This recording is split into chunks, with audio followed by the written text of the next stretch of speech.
পেহেলগামের বৈশরণ ভ্যালিতে ২৬ জন নিরীহ পর্যটককে জানে শেষ করার ঘটনায় কড়া পদক্ষেপের দাবি উঠেছে দেশ জুড়ে।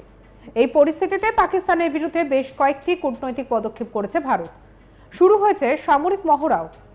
যেটা জানা যাচ্ছে, ভারত ও পাকিস্তান সীমান্তের নিয়ন্ত্রণ রেখা বরাবর পাকিস্তানের মুজাফফরবাদে ৪১টির মতো লঞ্চ প্যাড চিহ্নিত করেছে। সেই লঞ্চ প্যাডগুলিতে প্রশিক্ষণের পর ভারতে ঢোকার জন্য প্রস্তুতি নিচ্ছে জিহাদিরা। পাকিস্তানের ভাওয়ালপুর এবং মুরিদকে তো রয়েছে পাকিস্তানের নিষিদ্ধ জঙ্গি সংগঠন লস্কর-ই তৈবা এবং জৈশ-ই মোহাম্মদের হেডকোয়ার্টার। এই দুটি সংগঠনের হেডকোয়ার্টার সহ জিহাদিদের বিভিন্ন লঞ্চ প্যাডগুলিতে গুড়িয়ে দেওয়ার প্রয়োজন রয়েছে, এমনটাই মনে করছেন ভারতীয় সেনার অবসরপ্রাপ্ত কর্তা কর্নেল দীপ্তাংশু চৌধুরী। এই ধরনের বিচ্ছিন্নতাবাদী জিহাদি সংগঠনগুলিকে তাতানোর কাজটা নেপথ্য থেকে করে পাকিস্তানের সেনাপ্রধান এবং সেদেশের গুপ্তচর সংস্থা আইএসআই এর কর্তারা তারা করে চলেছেন। কর্নেল দীপ্তাংশু চৌধুরী ইতিমধ্যেই তার বক্তব্য রেখেছেন এবং আরও একটা যেটা বিষয়, ইতিমধ্যে কূটনৈতিক স্তরে সিন্ধু জলবন্টন চুক্তি বাতিল সহ বেশ কয়েকটা পদক্ষেপ করেছে ভারত। সমুদ্রে আইএস বিক্রান্ত, আইএনএস সুরাত এবং সাবমেরিনের তৎপরতা শুরু হয়ে গিয়েছে। এছাড়া ভারতের আকাশে অপারেশন আক্রমণ সহ বিভিন্ন জিনিসপত্র আমরা লক্ষ্য করছি এবং সেই সমস্ত খবর আসছে। মহড়া শুরু করেছে ভারতীয় বায়ুসেনা, কিন্তু এগুলি যথেষ্ট নয়। সরাসরি প্রত্যাঘাতের আশায় বসে রয়েছে দেশের ১০০ কোটি মানুষজন। পাকিস্তানের মুজাফফরবাদে এই ভাওয়ালপুর এবং মুরিদকে যা দূরত্ব তা কিন্তু ভারতের হাতে থাকা বোফোর্স কামানের রেঞ্জেই রয়েছে। তাই ভারত যদি কার্গিল যুদ্ধের মতো এই বোফোর্স কামান ব্যবহার করে তাহলে কিন্তু পাকিস্তানি এই দুটি বেশ তছনছ হয়ে যেতে পারে। শুধুমাত্র সিদ্ধান্ত গ্রহণ এবং পদক্ষেপের জন্যই সময়ের অপেক্ষা। শুনবো কি বলেছেন কর্নেল চৌধুরী।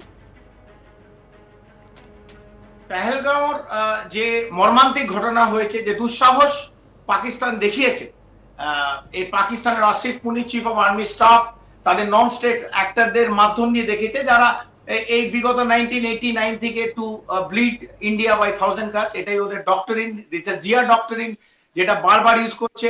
এটা নন স্টেট অ্যাক্টরদের এই জন্য ইউজ করে, এটা low cost and high impact.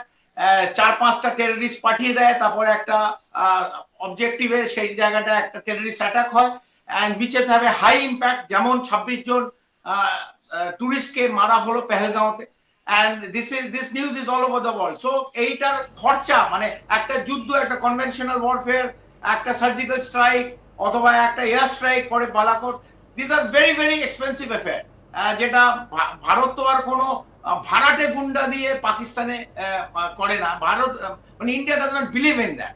তো পাকিস্তান বিলিভস ইন সাচ পর্দার পেছন থেকে লড়াই করা, which is লো কস্ট, যে এদের খুব কম পয়সায়, কারণ এরা এমনি বেকার, এদের খাবার নেই, তো এদের তুলে ডক্টরিন করা হয়, জিহাদি ডক্টরিনের মধ্যে দিয়ে এদের পাস করাতে হয়। এদের 6টা স্টেজ থাকে, যার মধ্যে থেকে এদের জিহাদি বানানো হয়।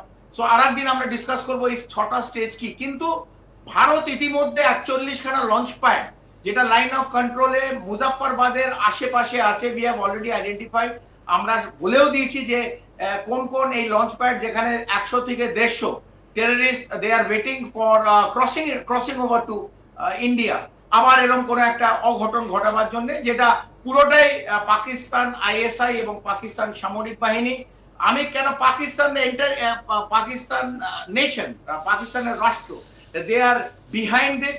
So we have to be extremely careful. এখন যখন আমাদের একটা কোন যোগ্য জবাব দিতে হবে, প্রথমে আমার মনে হয় যে ক্যালিব্রেটেড অ্যাটাকের মধ্যে এই 41টা লঞ্চ প্যাডকে ঘুরিয়ে একবারে ধুলোর সঙ্গে মিলিয়ে দিতে হবে, টোটালি মিলিয়ে দিতে হবে। তো এইটার মধ্যে আমাদের we have to go head with this. তারপর এই মুরিদকে এবং ভাওয়ালপুরে জৈশ-এ মোহাম্মদ ও মুরিদকে যে লস্কর-এ তৈবার হেডকোয়ার্টার, ওদের বিল্ডিং হয়তো চেঞ্জ করেছে বালাকোট স্ট্রাইক এবং সার্জিক্যাল স্ট্রাইকের পর, কিন্তু তাদের হেডকোয়ার্টার এখনো এস্টাবলিশ ইন ভাওয়ালপুর এবং মুরিদকে পাকিস্তানে, এবং পাকিস্তানের কমপ্লিট আইএসএ এবং পাকিস্তানের সামরিক বাহিনীর সাপোর্ট এই দুটো অর্গানাইজেশনকে, লস্কর-এ তৈবা এন্ড জৈশ-এ মোহাম্মদ।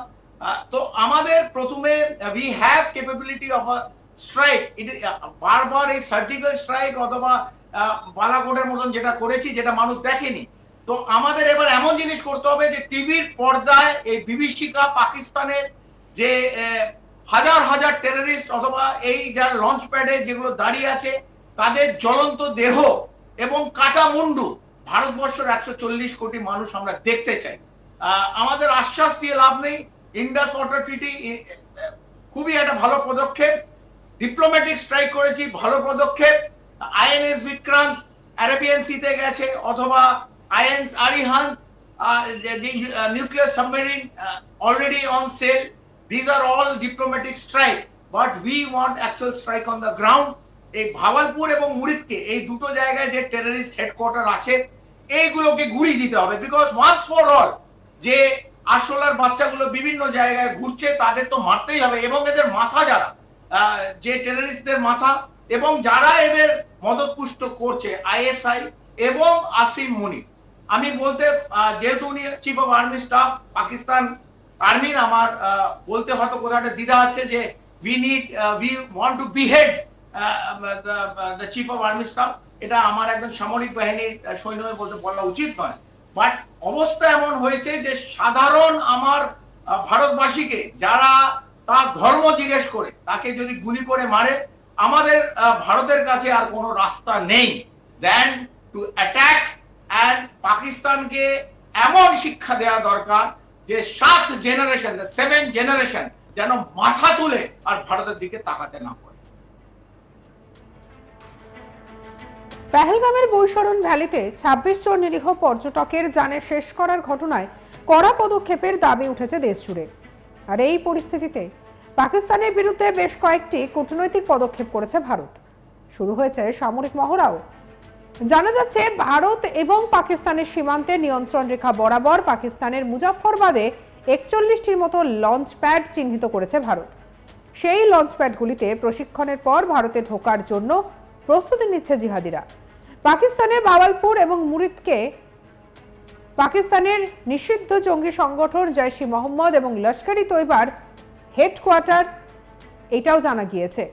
এই দুটি সংগঠনের হেডকোয়ার্টার সহ জিহাদিদের বিভিন্ন লঞ্চ প্যাডগুলিকে গুড়িয়ে দেওয়ার প্রয়োজন রয়েছে, এমনটাই মনে করেন ভারতীয় সেনার অবসরপ্রাপ্ত কর্তা কর্নেল দীপ্তাংশু চৌধুরী। তার মতে এই ধরনের বিচ্ছিন্নতাবাদী জিহাদি সংগঠনগুলিকে তাতানোর কাজের নেপথ্যে পাকিস্তানের সেনাপ্রধান এবং সেদেশের গুপ্তচর সংস্থা আইএসআই এর কর্তারা রয়েছেন। ইতিমধ্যেই কূটনৈতিক স্তরে সিন্ধু জলবন্টন চুক্তি সহ একাধিক পদক্ষেপ করেছে ভারত। সমুদ্রে আইএস বিক্রান্ত, আইএনএস সুরাত এবং সাবমেরিনের তৎপরতাও শুরু হয়ে গিয়েছে।